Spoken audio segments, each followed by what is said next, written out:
Les relations sociales et comment les relations sociales influent sur notre vie. Bonjour à tous, je me présente Mathieu, content d'être en votre présence aujourd'hui. Bienvenue sur la chaîne Le Pratiquant, où là on va parler sagesse et puis plus encore. Aujourd'hui j'aimerais aborder ce sujet avec vous qui concerne les relations sociales et comment les relations sociales influent sur nous. On entend parfois parler des relations sociales comme quoi nous serions la somme de 5 personnes que nous côtoyons le plus souvent. On entend aussi que nos revenus financiers sont en fonction aussi des personnes qui nous entourent et de leur train de vie. Et beaucoup de ces idées véhiculent l'idée que ce que nous vivons actuellement en tant qu'individu est le résultat justement de personnes qui nous entourent. Donc dans le domaine de la spiritualité, on comprend bien effectivement que quand on essaye de s'éveiller ou qu'on tente de s'éveiller, de retrouver des réponses par rapport à l'éveil, et bien justement, on va aller vers des personnes qui nous aident là-dessus. Je parle de la spiritualité, mais ça pourrait être un autre domaine dans lequel on pourrait se reconnaître dans nos aspirations. Et on comprend bien, quand on s'intéresse à un sujet, on va se documenter, on va lire des livres, écouter des vidéos, et on va s'imprégner de tout cela pour justement vibrer cela. Donc on comprend bien qu'au niveau des personnes, c'est la même chose. S'entourer des personnes dans le but d'aller vers là où on a envie d'aller, c'est ce qui va faire qu'on y arrive. Les personnes nous inspirent, nous inspirons les autres, au bout d'un moment, du fait d'être comme ces personnes-là. Donc votre attente ici, si vous êtes par exemple dans une quête spirituelle, vous cherchez des réponses par rapport à l'éveil, par exemple, ou comment bien méditer. Et j'en ai fait de nombreuses vidéos déjà. Vous avez peut-être aussi des personnes que vous suivez d'autres chaînes qui font exactement ce genre de contenu. Et effectivement, si vous êtes un peu assidu, si vous écoutez suffisamment, vous en êtes imprégné et voire même vous pratiquez vous déjà de votre côté. D'ailleurs, ce serait intéressant de vous lire en commentaire par rapport à ça et comprendre là où vous en êtes si vous voulez bien partager. Alors du coup, on peut se poser la question alors, est-ce que les personnes qui sont autour de moi m'influencent dans le sens que j'ai envie ?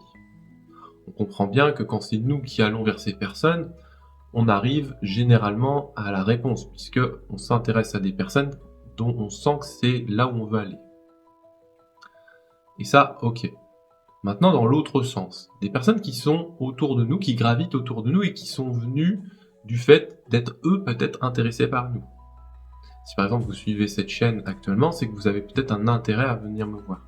Mais moi, je ne sais pas forcément qui vous êtes et est-ce que l'influence que vous avez sur moi. J'essaye de prendre un cas concret pour que vous compreniez. Donc on peut comprendre qu'effectivement, des personnes qui sont autour de nous, on ne les a pas forcément choisies, pourtant elles gravitent autour de nous. Et là, on peut se poser la question, est-ce que ces personnes-là influent aussi sur nous ? La réponse est oui, la réponse est non. La réponse est les deux. Pourquoi cela ? Parce que les personnes qui sont autour de nous, effectivement, elles ont une incidence, une influence, puisqu'elles rayonnent comme nous rayonnons. Et ce rayonnement qu'elles ont sur nous est plus ou moins impactant. Suivant ce qu'elles rayonnent, et suivant comment nous, on rayonne par rapport à ce qu'elles nous envoient, eh bien, il y a soit une dissonance, soit une accordance. Si on a des sujets différents, on va pas forcément s'entendre. Si on a des sujets communs, on va s'entendre. On comprend bien ce que sont les relations sociales dans ce cas-là. Mais alors, justement, ça peut être intéressant à partir d'un moment où, exemple, moi je suis tranquillement dans mon coin et quelqu'un vient avec un sujet que je n'aime pas forcément. Qu'est-ce qui se passe ? Deux possibilités. Soit j'en suis irrité parce que ça me gêne, soit ça ne me gêne pas. Et à ce moment-là, on voit bien qu'une situation, je peux la vivre de deux manières différentes.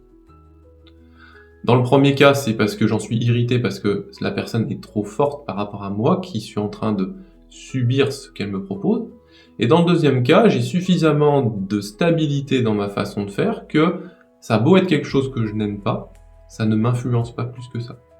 Et on voit bien que dans les deux situations, je peux réagir de deux manières différentes suivant comment j'ai évolué, suivant mes choix. Donc on revient par exemple à vous qui êtes dans votre situation actuelle, que vous avez des personnes autour de vous, et vous avez des personnes qui vont peut-être vous influencer d'une certaine manière parce que différemment elles ne résonnent pas comme vous. Et vous pouvez vous sentir irrité. ce qui est tout à fait normal si votre force par rapport à ce qu'elle vous dit n'est pas suffisamment grande.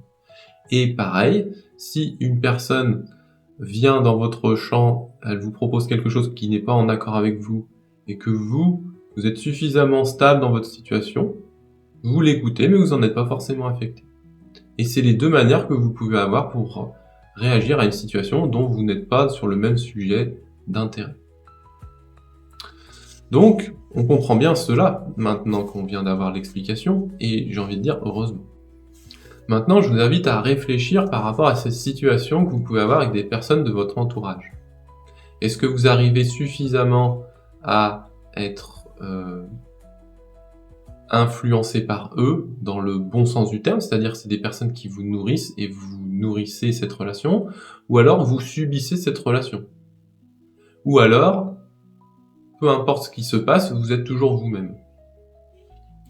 Réfléchissez un moment par rapport à ça, parce que moi, personnellement, quand je vois les relations que je peux avoir avec les personnes autour de moi, je suis arrivé à essayer de stabiliser ma pratique, ce qui me permet justement de pouvoir être en présence d'autres personnes sans pour autant être influencé. Alors, on pourrait dire dans le négatif, on comprend bien, mais dans le positif, ça peut être intéressant d'être influencé par d'autres personnes, puisqu'elles sont porteuses. Elles m'élèvent. Effectivement, et en même temps, il y a quelque chose en moi qui est beaucoup plus subtil, qui n'est pas quelque chose qui est influençable. Même si je suis une tendance qui est comme ce que la personne me propose, néanmoins, moi, je reste moi-même. Et c'est ça la subtilité que j'apporte ici dans cette vidéo par rapport à cette quête spirituelle, c'est que malgré ces influences, eh bien, il y a quelque chose en moi qui demeure qui je suis. Vous pouvez faire l'exemple dans votre vie, vous regardez dans votre vie, il y a des choix, vous allez faire une activité, des gens vont faire comme vous ou autrement, vous continuez, et vous voyez bien que les personnes, elles font à leur manière. C'est pas tout à fait la même chose que vous, ça y ressemble, c'est presque ce que vous faites. Alors dans ce cas-là, on comprend bien qu'effectivement, on a des influences qui viennent à nous, où on influe sur les autres, mais fondamentalement, il y a quelque chose qui reste en nous de présent, et qui nous caractérise en tant qu'individu. Ça, c'est suivant comment on a avancé sur le chemin. On comprend bien qu'au début du chemin, je l'ai déjà un petit peu dit, on est influençable, on est irritable, on va vouloir ceci, cela, on ignore certaines choses. Et puis plus on avance sur le chemin, plus on expérimente la vie, et plus on a des réponses par rapport à notre agitation. Est-ce qu'on arrive à rester calme quand quelqu'un nous irrite? Est-ce qu'on arrive à se contenter de ce que l'on a, à pas trop vouloir ce que les autres ont? Est-ce qu'on arrive à se connaître véritablement? Et le fait d'expérimenter petit à petit des expériences qui sont toujours des occasions de grandir, eh bien, petit à petit, les influences des autres sur nous font qu'on se constitue une expérience. Et que cette expérience, qu'est-ce qui se passe? Eh bien, on a cette sagesse ensuite de pouvoir aller là où on a envie, et aller de plus en plus subtilement à l'intérieur de nous. Donc les autres, certes, nous construisent, que ce soit en bon comme en mauvais, ou en neutre, et c'est ça qui nous permet d'être nous. Alors c'est un peu bizarre, parce que nous, on l'est toujours, véritablement, fondamentalement, que je sois en colère ou heureux, je suis toujours moi. Donc on voit bien que c'est pas l'attitude que j'ai qui fait que je suis qui je suis. Et les autres sont justement là comme des miroirs pour nous renvoyer, dire alors est-ce que tu es toujours toi quand tu te mets en colère, quand tu es en demande de quelque chose ou quand tu ignores quelque chose, quand je viens te tester sur est-ce que tu es bien, t'as fait bien ta pratique, etc. Donc tout ça c'est des questionnements, des questions que les autres peuvent nous poser ou des fois nous renvoyer en miroir pour voir comment on arrive à rester nous-mêmes malgré ou grâce à ce qu'ils nous proposent. Dans l'opposition, on comprend bien justement cette bataille qu'on doit mener pour rester soi. Et puis quand on nous flatte ou quand on va aller vers, qu'on va nous montrer nos belles qualités, eh bien comment on arrive à rester nous-mêmes sans pour autant se glorifier, limite à être orgueilleux de notre position. Et ça, c'est aussi un challenge. Donc les autres sont là pour ça. Comme vous pouvez l'entendre des fois des autres, ou moi je peux vous le partager ici. Là, c'est plus à un titre indicatif, d'instruction, de connaissance. Et cette connaissance que je délivre ici, Encore une fois, même cette connaissance que je vous donne ici, ne me croyez pas sur parole, faites-en l'expérience. Parce que ce que je dis, ça a beau être une sagesse, pour moi je la considère comme une sagesse, c'est le résultat de mon expérience, en vertu de ce que j'ai rencontré et de ce que la vie m'a amené à comprendre. Et donc, on comprend bien que si vous voulez faire quelque chose de correct dans votre vie, vous êtes influencé par ce qu'on vous dit ici ou d'autres endroits, et c'est néanmoins toujours à la fin à vous de faire le travail. Et je pense que c'est là la clé de tout ce que l'on peut faire dans ce monde, c'est on a beau être sous plein d'influences, finalement à la fin, c'est ce qui compte, c'est véritablement ce que l'on fait, ce que l'on dit et ce que l'on pense, qui fait que on va dans cette direction. Pour vous donner un peu d'exemples concernant ce que moi je vis par rapport à tout ça, j'ai eu plusieurs phases dans ma vie, et chacune de mes phases m'a appris quelque chose. Au niveau du travail, le rythme du travail, avoir un patron, avoir des horaires, ce que ça implique aussi en termes d'argent. Ça m'a créé un cadre. Et puis j'ai vu ensuite les limitations de ce cadre, que j'étais dépendant d'un patron, d'un certain horaire, d'un revenu qui correspondait au statut que j'avais. Et puis dans une autre partie de ma vie, j'ai aussi appris ce que c'est que la méditation, comment méditer, qu'est-ce que ça m'apporte de connaître à l'intérieur de moi qui je suis, les agitations, les endormissements que je peux avoir à l'intérieur de mon corps, les sensations, les pensées, la conscience, tout ce monde intérieur qui finalement n'est que vu de moi, puisque c'est moi qui suis en train de vivre mon expérience. Et dont le seul qui influe, c'est moi encore une fois, sur moi-même, bien sûr. Et là, j'ai vu dans cette dimension-là quelque chose d'autre. J'ai appris à faire ma propre expérience de ce que c'est que de ressentir un certain nombre de choses en moi, ou d'en être conscient. Donc ce dernier point, on pourrait dire comment c'est corrélé par rapport à la relation qu'on mène avec les autres. Eh bien justement, on comprend bien dans le monde extérieur du travail, par exemple, que l'on interagit les uns envers les autres, et que, dans mon cas que j'ai pris personnel, eh bien on voit bien que c'est dans le cadre du travail que j'interagis d'une certaine manière, et donc que je m'inscris avec les autres à aller dans un but commun, celui de l'entreprise, celui de la vue du patron, vers une direction, vers des objectifs. Et puis dans le cas de la méditation, un cas individuel, personnel, d'apprendre à me connaître personnellement, à savoir qu'est-ce que c'est qu'une colère qui monte en moi, comment elle peut s'apaiser, comment de l'avidité je peux la reconnaître, comment je peux me contenter de ce que j'ai, comment j'arrive à découvrir des zones à l'intérieur de mon corps que je ne voyais pas tant que je mettais pas ma conscience. Et on voit bien qu'à ce moment-là, ce travail personnel que je fais à ce moment-là sur moi, il pourrait paraître déconnecté des autres. En vérité, le fait de bien me connaître moi, en tant qu'individu, fait que autour de moi, naturellement, les gens ressentent un bienfait du fait que moi je me connais. Pourquoi ? Parce que je suis comme vous. Vous êtes comme moi. Et ce qui nous différencie, c'est quoi ? C'est une forme ? Pas vraiment. Parce que au-delà de la forme, on est de la même essence.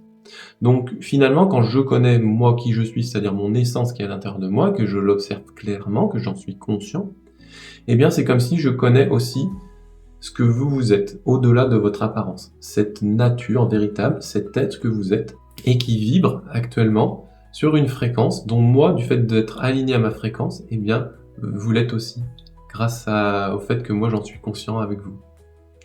Et c'est dans ce sens où j'ai peut-être potentiellement une influence sur vous, parce que j'influe sur moi cette connaissance de soi, et donc quelque part tous ceux qui travaillent à la connaissance de soi sont influencés par cette énergie. Donc on voit bien qu'à un niveau beaucoup plus global, on est en train d'être ensemble, en train de vibrer sur une énergie qui est celle de la conscience de soi. En tout cas, c'est celle que j'ai développée ici en m'éveillant. Et donc, le fait de m'être éveillé, ça influe aussi sur vous. Du fait qu'on est un seul et même organisme, on pourrait dire, un peu comme la Terre, c'est un seul organisme qui contient toutes les formes de vie. Tout comme aussi à un niveau des plantes, toutes les plantes, elles sont à un certain niveau, elles vibrent au niveau des plantes. Les animaux vibrent au niveau des animaux. Les humains vibrent au niveau des humains. Les demi-dieux vibrent au niveau des demi-dieux. Les dieux vibrent au niveau des dieux. Et tous ces êtres, des cycles d'êtres, vibrent dans ces cycles d'êtres. Donc vous voyez comment on est interconnectés, reliés, et que la relation aux autres, effectivement, on dit qu'on est la somme des 5 personnes qui sont autour de nous, c'est le cas, mais pas que. C'est-à-dire qu'à un certain niveau, c'est le cas, mais si on commence à être de plus en plus conscient, en fait, on voit que chaque personne a un groupe de 5 personnes autour d'elle, et que chaque groupe de personnes qu'elle a autour d'elle a 5 personnes, etc., etc., etc. Et plus on remonte, et plus on se rend compte qu'en fait, on est un seul et même organisme qui se connaît, qui vibre à la même vibration, et qui, à un certain niveau, est uni. Quand on s'éveille, c'est ce qui se passe. On s'unit à soi d'abord, puis ensuite à tout ce qui existe dans ce monde, voire au-delà de ce monde. Quand je me suis éveillé, j'ai vraiment vu, depuis le haut, sorti de la Terre, une Terre qui bat comme un poumon, comme un cœur. Et quand j'ai eu cette vision de la Terre depuis l'espace, magnifique vision de l'espace, eh bien je suis redescendu dans mon corps, dans mon cœur, et j'ai eu cette réalisation, cette vérité qui m'est venue à ce moment-là. Je suis le Bouddha Maitreya, je me suis éveillé. Donc vous voyez comment on est reliés les uns aux autres. Vraiment, vraiment, vraiment. Voilà. Je vous remercie de m'avoir écouté, je vous souhaite de passer de bonnes journées.